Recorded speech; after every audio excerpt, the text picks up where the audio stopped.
Nous sommes le 1er mai, le 1er mai. Et comme je disais à Bernard tout à l'heure, le 1er mai, c'est la fête du travail, qui est une fête instituée par les syndicats américains. Ça a gagné pratiquement tout l'Occident et on y fête le travail. Il se trouve que l'évêque Jean, notre fondateur, avait fait une grande icône de Marie pour les compagnons du Tour de France. Vous savez, les compagnons du devoir. Et alors il avait mis tous les métiers de l'époque à la manière du Moyen-Âge, comme ça, dans le manteau. On a appelé ça la fête Notre-Dame du Labeur. Et on l'a faite aujourd'hui à la cathédrale. Il y a une grande icône. Je ne sais pas si vous la connaissez. Oui, je la connais. Vous la connaissez bien, hein? Voilà. Alors, pour tous les gens qui ont besoin de travail, et ceux qui n'en ont pas besoin peuvent l'invoquer aussi. Voilà. Alors, on fait également deux apôtres aujourd'hui, Philippe et Jacques, dit le mineur. Pas parce qu'il était moins grand que l'autre, mais parce qu'il fallait bien les distinguer. L'autre Jacques, c'est le frère de Jean. C'est lui qui était transfiguré sur la montagne. Voilà. Mardi, on fête Saint Athanase. Vous ne connaissez pas ce grand personnage? Oh, c'est un homme du IVe siècle qui a défendu toute l'Église contre l'arianisme de l'époque. Arius était un prêtre de son diocèse. Plutôt, c'était son adversaire au moment où lui il était seulement diacre, et il refusait au Christ d'être fils de Dieu. Il était contre l'incarnation. C'est une hérésie qu'on appelle philosophique, grecque, comme ça. Pour les Grecs, comme ça. Vous savez que les Grecs aiment l'harmonie, vous savez ça, non? Pour qu'il y ait une harmonie, il faut qu'il y ait une distance, non? S'il n'y a plus de distance, il y a autre chose. Il n'y a pas d'harmonie. Alors les Grecs, pour qu'il y ait une harmonie entre le créateur et la créature, il fallait une distance. Voilà. Alors ils ont défendu. Voilà. Or, le Verbe s'est fait chair. Alors ça, c'était pas bien du point de vue des Grecs. Alors, voilà. Alors, ça ne marchait pas pour le christianisme. Il fallait accepter comme ça l'incarnation du Verbe. Et c'est difficile à accepter. C'est difficile à accepter pour les Grecs, mais pour les Juifs aussi. Voilà. Alors Athanase, c'était un homme qui vivait à Alexandrie, et puis est devenu l'évêque d'Alexandrie. Il a été exilé par l'empereur de l'époque, je ne sais plus exactement. Oui, c'était après Constantin, j'oublie le nom à Trèves. Alors il a fait le parcours d'Alexandrie jusqu'à Trèves. Ça prend du temps, il allait à pied ou à cheval, je ne sais pas quoi. Alors il écrit à ses fidèles, une fois qu'il arrive à Trèves, comme ça il dit « Dieu soit loué ». J'ai fêté 5 fois la Pâque pendant mon propre... Non. Parce qu'il n'y avait pas de date fixée de la Pâque pendant mon trajet. Après, il est revenu chez lui. Ensuite, mercredi, on fête la découverte de la croix, ce qu'on appelle l'invention de la croix par Sainte Hélène, la mère de l'empereur Constantin. Voilà. Alors, c'est une grande fête. Priez pour sœur Helena, elle n'est pas en bonne santé, entre deux eaux. Ensuite, Sainte Monique, le 4 mai, c'est la mère de qui? Oh, tout le monde sait ça. La mère de Saint-Augustin. Oui, elle a tellement prié Dieu qu'il a fini par tomber dans l'escarcelle divine, pas dans celle de sa mère. Enfin, bon. Parce que c'était un homme brillant, magnifique, un homme comme vous, un homme d'Afrique, Augustin, n'est-ce pas? Il était d'Hippone. Hein, Michel, vous m'entendez? Oui. Oui. Voilà, vous êtes un Africain, vous. Tous les gens importants sont africains, vous êtes d'accord? Non, pas tout à fait.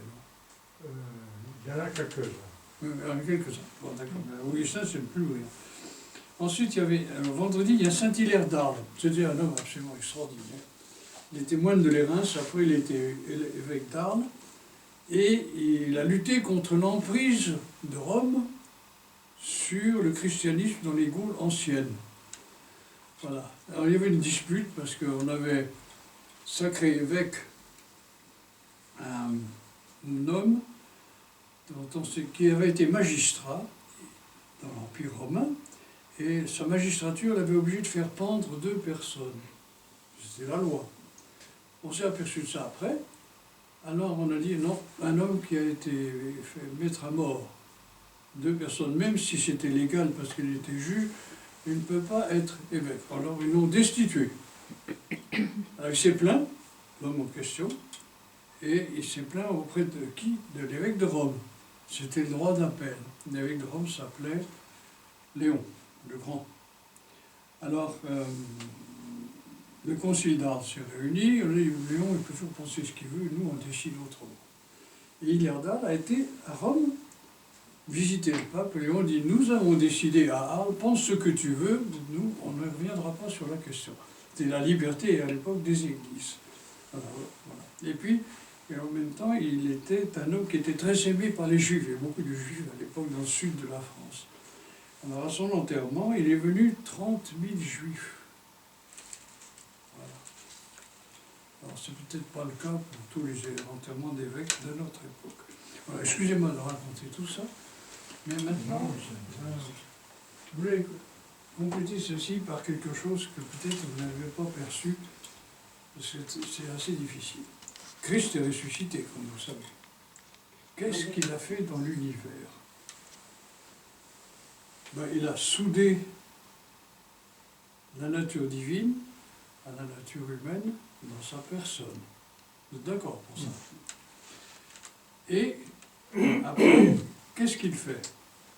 Ben, il a accompli son œuvre. Son œuvre, c'était de permettre la communion intime du divin et de l'humain. Donc, et puis, en ressuscitant, en mourant et en ressuscitant, qu'est-ce qu'il a fait? Il a restauré la plénitude vitale de la nature humaine. Alors à ce moment-là, il part. L'ascension, qu'est-ce que c'est? Son départ. Et qu'est-ce que arrive après l'ascension?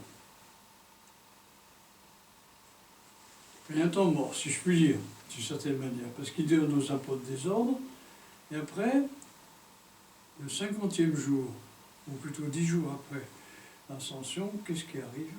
La Pentecôte. La Pentecôte, Oui. l'Esprit Saint.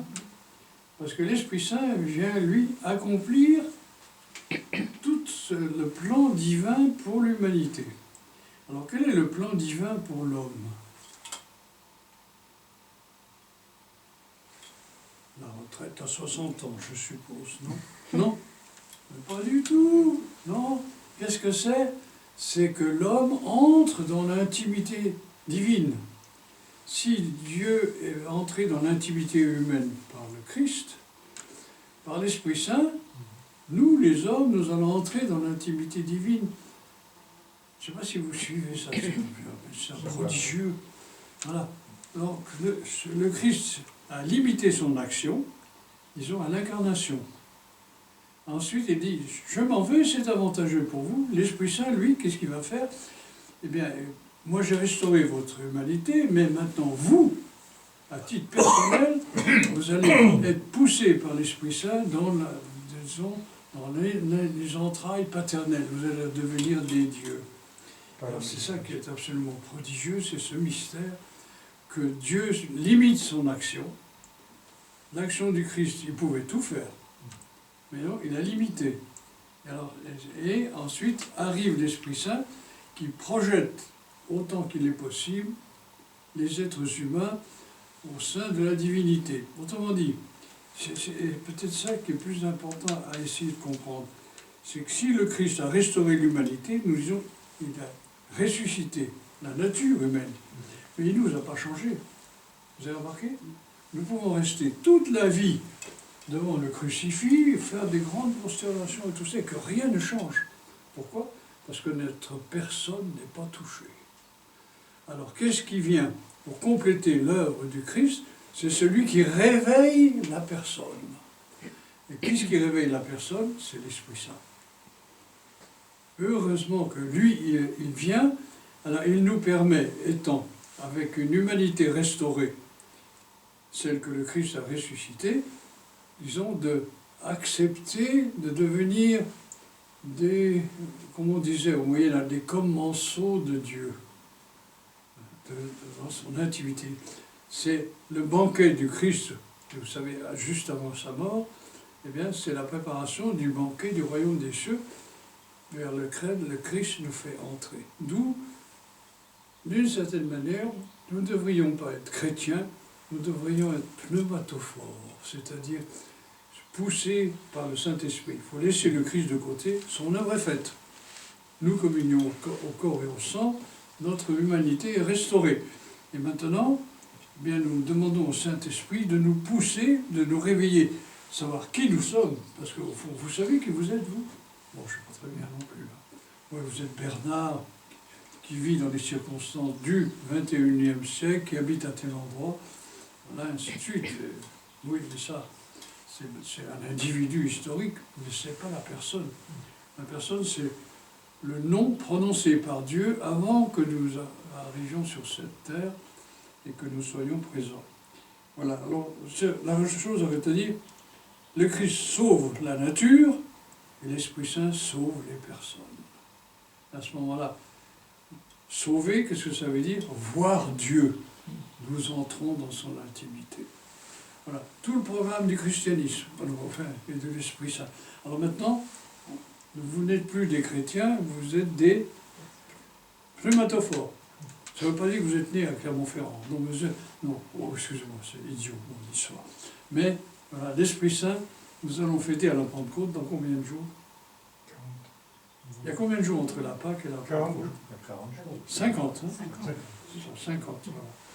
Donc, au bout de 50 jours, il fait irruption, et à ce moment-là, les apôtres commencent à comprendre de quoi il s'agit, parce qu'avant, ils n'étaient pas au complet, si vous voulez, intérieurement, et ils s'en vont pour pousser, comment dire, l'humanité à travers l'Église, que le Christ n'a pas abandonné, c'est son épouse, et bien, vers, disons, le royaume des cieux.